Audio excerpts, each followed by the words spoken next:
אני אמרתי כבר שבגלל קפלן אני רב. אני התאהבתי בספרו, ברעיונותיו, ואני אהבתי בו, אף על פי שקשה היה לאהוב את האיש הזה בהתחלה. אבל במשך השנים באמת התאהבנו זה בזה. כשאני חושב על קפלן אני בוכה.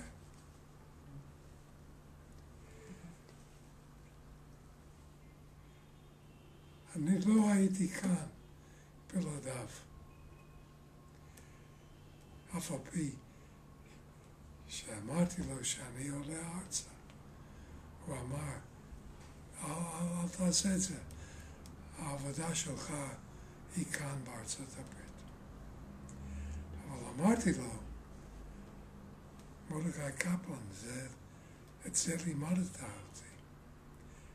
כשאמרתי את זה, אז הוא שתק.